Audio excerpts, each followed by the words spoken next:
hope the military doesn't change my brother like it did me. By Matt Young. Young is a Marine Corps veteran, teacher, and the author of the new memoir, Eat the Apple. My youngest brother leaves for basic training in April. I get it, the military fashions itself the last bastion of true manliness. In a world that feels unstable, it promises 4 years of a steady job, decent pay, health care, and moral high ground over those who didn't serve. Then they tell you, at the end of your active service, you'll be left with the marketable set of skills so desirable, employers will be lining up outside your door, begging for you to take their jobs. You'll be wanted, a provider. I'm 11 years older than my brother, who was 4 when the U.S. invaded Afghanistan. But we grew up in different places with different people.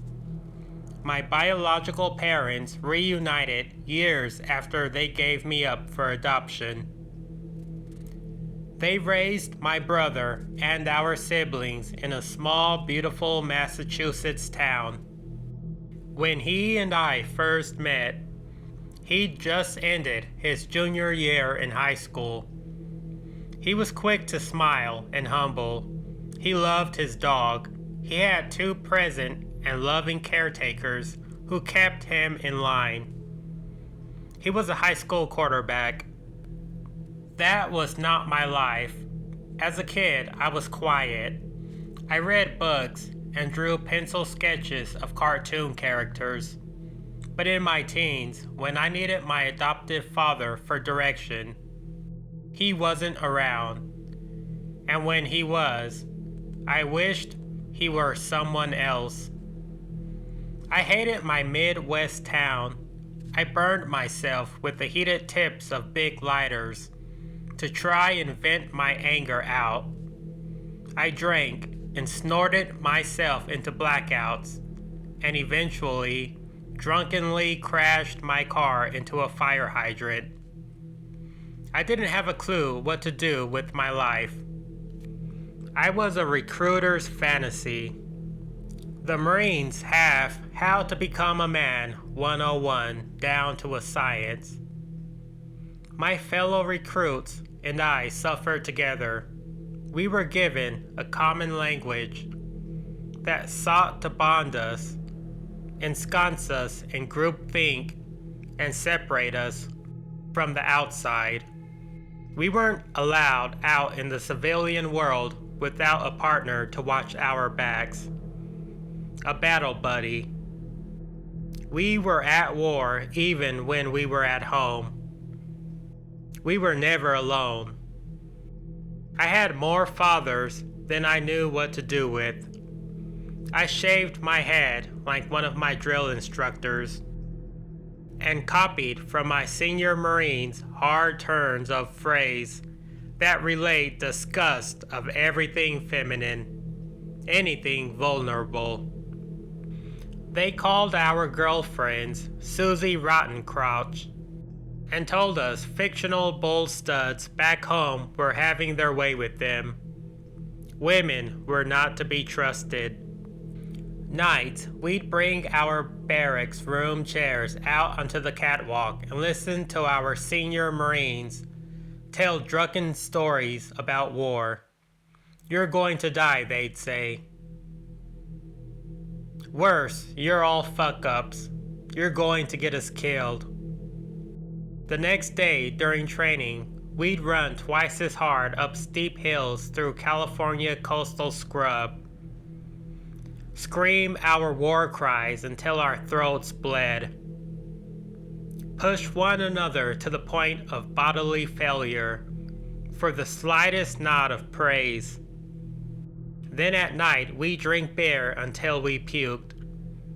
Listen to more war stories, fall asleep, and get back to it the next day. It felt like a home, a place to rally together and stand for something and against something. The corps called it brotherhood. The infantry taught us to use language like Haji and Raghead and Target and Towelhead to dehumanize not just enemy combatants, but every Iraqi or Arab person we encountered. We screamed kill for every repetition of cadence during stretching exercises and calisthenics. 1. Kill. 2. Kill. 3. Kill. To make the thought of killing commonplace, our senior Marines joked about raping Iraqi women, so we did too. They called Iraqi children terrorists in training and meant it, so we did too. I developed ethnocentric thoughts that I shared without shame. I'd only been in the Marines for 8 months before my first deployment, but by then I was no longer a quiet, lost, empathetic kid who partied a little too hard and struggled with self-harm, but still liked to read Stephen King and Star Wars novels and draw. I was now bloodthirsty. I wanted to kill. I wanted to kill because the military billed its dehumanizing philosophies as wisdom, something special we'd received when we referred to Iraqi civilians as towelheads or children as terrorists in training. It made us feel like we understood the world for what it really was, like we developed a second sight that cut through the politically correct shades of gray that the civilian world is mired in. We knew the outside world would never be able to see the truth.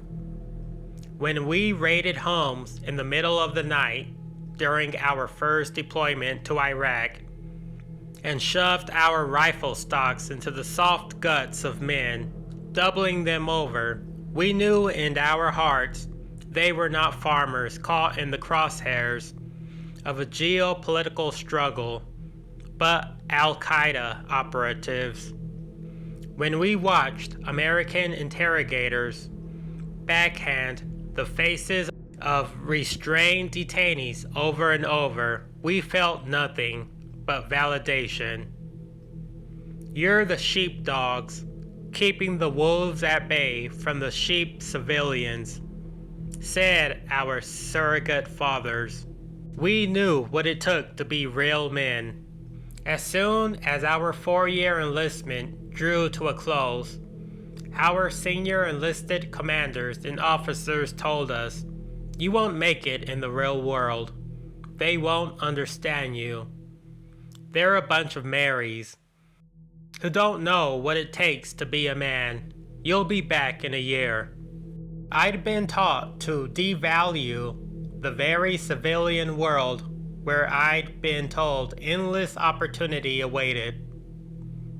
My reintegration did not go smoothly. I kept my family and friends at arm's distance and behaved like an animal. I fought civilians in bars. After earning myself a DUI, I woke up in a solitary confinement cell and stared at my reflection in a tiny shutter-proof window. I didn't recognize who I'd become. I felt like I was continuing on with how the Marines had taught me to be a person and a man, but for the first time, it felt wrong. When I got to college, I still played the role of the tired, damaged veteran who was disgusted by civilian frivolity and ignorance, ready to hold my experience over others. But I eventually realized that's all it was. All it had been, a role. I had spent 21 months in Iraq over 4 years, giving into the thought that I would probably die. And then I didn't. Now I was part of a world I hadn't planned for. I was living moments I didn't think I'd have. I didn't know who I was. And as I was presented with other worldviews, that brittle tower of masculinity I built in the infantry crumbled with me under it. I felt angry and depressed and alone. I realized that while I'd been dehumanizing the Arab world, I'd been dehumanizing myself as well. I had to relearn how to be a human again. My girlfriend, now my wife, taught me how. She let me talk. A thing so many of my senior Marines had told me never to do with civilians, and especially women. Books taught me how. I read great stories, and in kind, I wrote terrible stories about my experience. I tried to fictionalize what I'd done because I wasn't quite ready to acknowledge that I never fulfilled that manly, heroic expectation people have of military service. That would come later. Don't mistake my honesty for bitterness.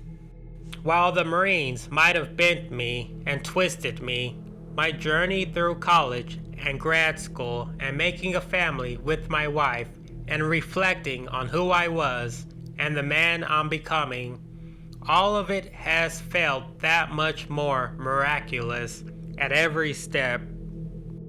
But the military preys on young people, particularly of a certain socio-economic background. The military tells us to be grateful, to take our post-9/11 GI Bills and grin until our teeth crack when people pass on their awkward, empty thanks.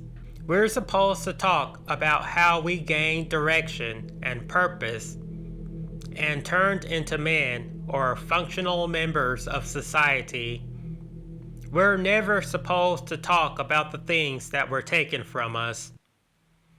We're not supposed to ask how to get those things back. I went into the military to figure out my place. In turn, the Marines buttressed my weakness and anger with fear and hate, and called it all duty and loyalty. I don't want good men like my brother or lost boys like me to enter the military without warning about what it could do to them. But it's hard to feel like there can be any change when you're up against a literal army bolstered by decades of well-honed rhetoric. The military's brand of masculinity is potent and isolating, which reinforces the manly hero tales that have been beamed at the public through the news media and films like American Sniper and The Hurt Locker and Lone Survivor over the past 17 years, if not longer. People watch those movies and they create a single expectation in their minds. In turn, service members feel increasingly alienated and broad-brushed, which forces them to bury their thoughts even deeper, leaving a larger space for that mythos to fill. In the end, everyone's a hero and no one can be questioned. It's that lie that clasps my hand when people thank me for my service without knowing they're thanking me for detaining kids and shooting dogs and masturbating to stay awake on night post. In truth, I used to love it when people would shake my hand and buy me beers just because I'd served. It made me feel good, important. But the sheen of it all has quickly worn off.